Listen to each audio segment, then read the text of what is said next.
se viu pela primeira vez na tela escura de seu celular. Saiu de cena pra poder entrar e aliviar a sua timidez.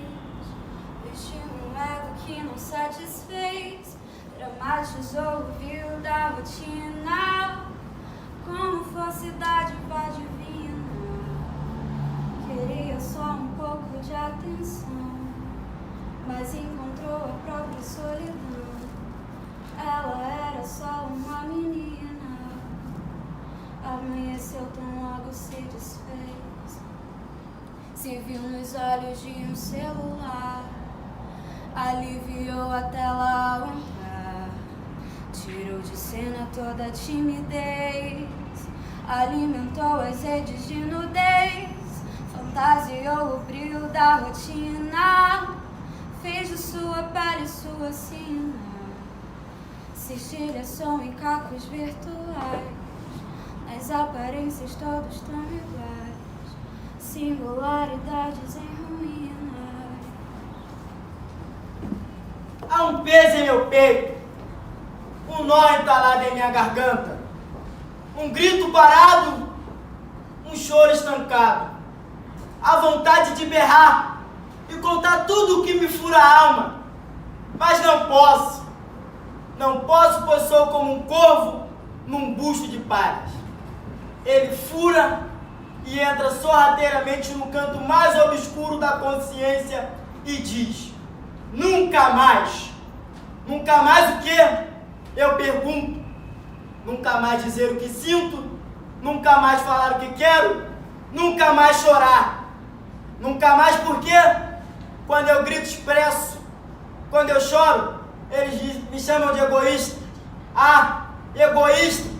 Eles dizem: tem pessoas que sofrem mais que você. Isso é fingimento. Levante dessa cama. Não faça corpo mole. Triste, me tranco e engulo o sentimento perigoso que me arrasta para o fundo do lado escuro.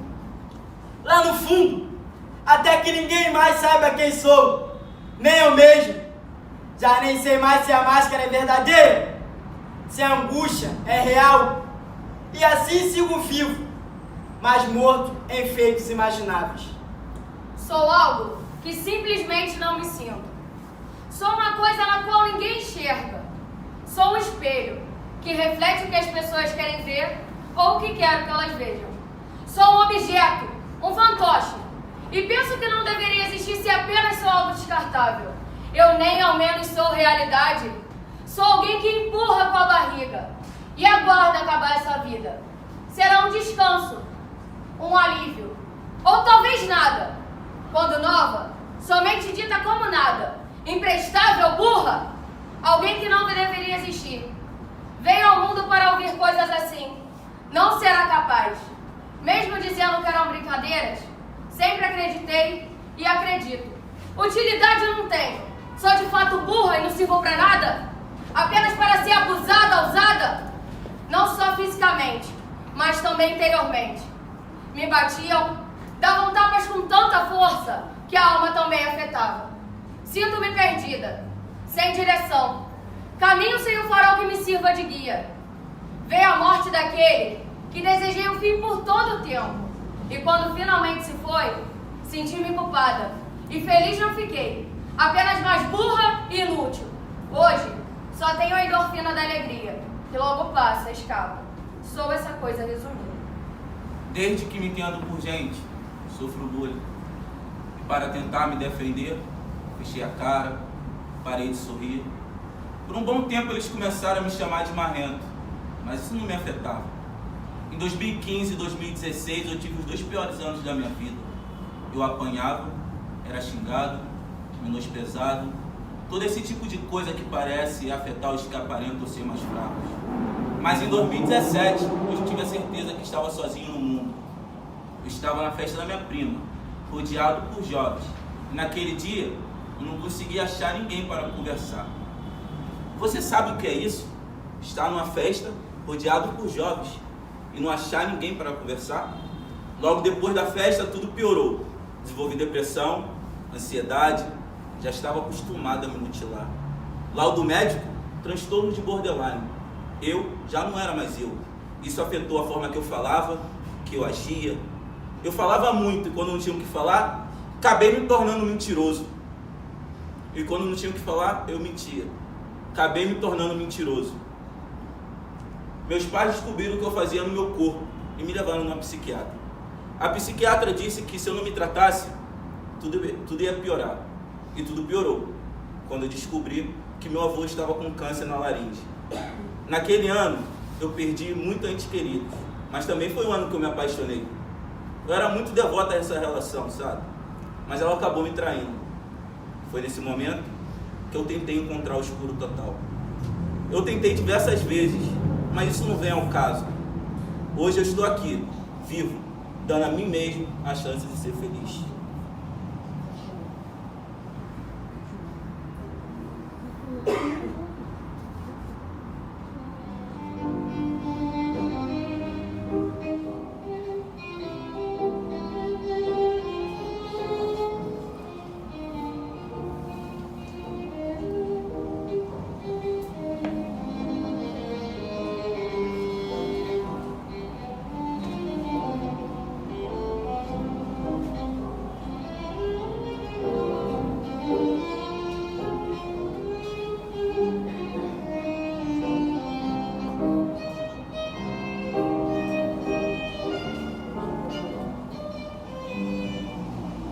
Tenho depressão e isso não é bom. Tenho vontade de ficar no escuro total. Sempre que acordo todos os dias penso, de hoje não passa. Mas acho que Deus, se existe, está me impedindo. E isso não é bom. Por esse motivo, me sinto-me fracassado. É difícil entender quando as coisas começam a desandar. Às vezes, aquele pontinho negro no canto da visão não atrapalha o olho. E é difícil não entender o preto. Difícil não entender quando o preto. Difícil. Difícil entender quando o preto.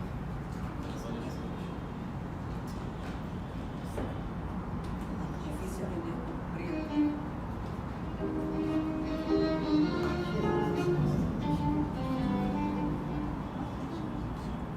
Difícil entender quando o preto.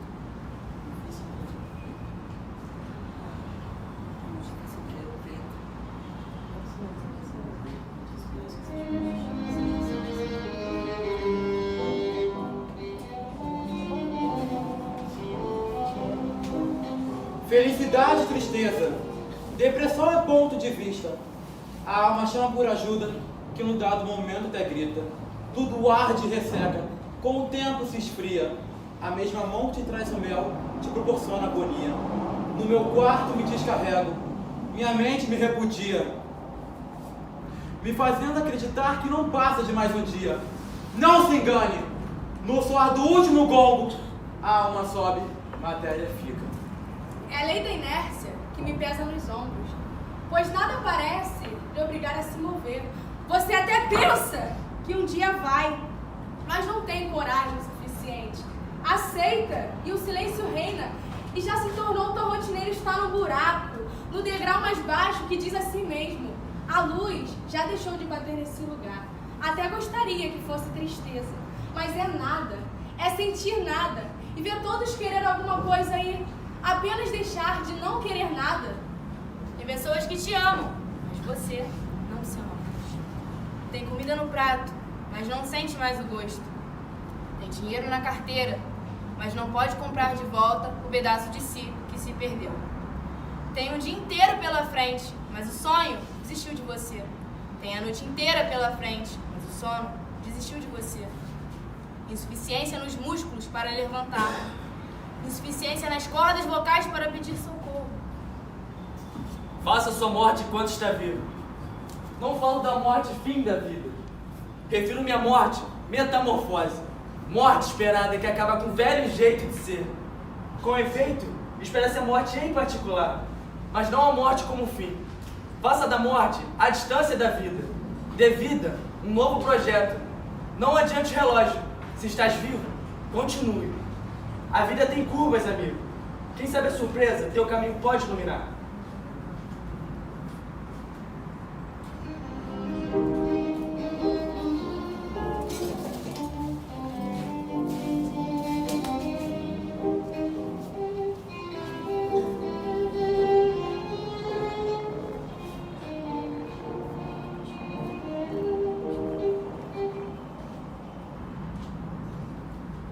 Sentiria mais viva com um banho de chuva. A água corrente lavaria os meus pecados. O vento espalharia, fragmentaria os meus pensamentos. Será? Eu não sei. Sinto-me culpada. Sinto-me melhor quando escrevo. Lavo e afasto o sentimento de perto daqueles que amo. Ao me calarem uma nota só pra mim, me enveneno sozinha no amargo da dor. Mas estou cansada, fadigada, desse vazio que tomou conta de dentro e se espalhou em mim. Cansada de ter que entender o que as pessoas querem e esperam de alguém como eu. Alguém que esqueceu o coração no bolso de uma blusa que nunca mais era vestida.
Nos últimos 20 anos, houve aumento de 30% no caso de suicídio entre jovens, taxa maior do que de qualquer outra faixa etária. A sociedade está cada vez menos solidária. O jovem não possui mais uma rede de apoio e, além disso, desiludido com os ideais de gerações passadas. O Brasil está entre os países com maior número de suicídios entre jovens, atrás da Índia, China, Rússia, Estados Unidos, Coreia do Sul e Paquistão. Saber reconhecer os sinais de alerta de si mesmo ou de alguém próximo a você é o primeiro passo mais importante. Pensar em suicídio é o estado normal da mente. Nossa programação biológica nos propõe permanecer vivos. Quando a morte conta uma história, você deve parar para ouvir. Quando a morte conta uma história, você deve parar para ouvir. No que compete à antropologia, o suicídio indaga a si mesmo. Não são todos que desejam a morte. Há uma bifurcação no caráter social e individual. No caráter individual, o suicida busca ajuda, mudanças, realidade diferente do que é ele oferecido. Violência doméstica, depressão, bullying no grupo escolar. Todos esses são gatilhos que levam o jovem a desejar a morte. Por isso, quando a morte conta uma história, você deve parar para ouvir. Quando a morte conta uma história, você deve parar para ouvi-la. Quem chora sozinho na solidão do quarto? Quem se esconde de viver, se isola e silencia. Quando um jovem assim se comporta, está na verdade gritando por socorro. É preciso ficar atento para socorrer e entender o seu sofrimento. Fique atento aos sinais, ele deixa pistas. Automutilação, panos e papéis manchados de sangue, ali, debaixo da mesa, jogados no banheiro.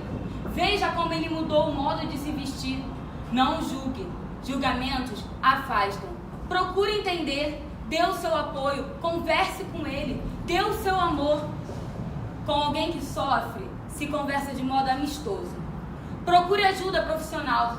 Procure ajuda para saber como ajudá-lo. O isolamento não é uma solução. A família, a escola, os amigos, uma instituição religiosa, psicólogos, todos juntos podem evitar que o pior aconteça. O socorro se diz de modos diversos. Fique atento. Por isso que quando a morte conta uma história, você deve parar para ouvir. Quando a morte conta uma história, você deve parar para ouvir.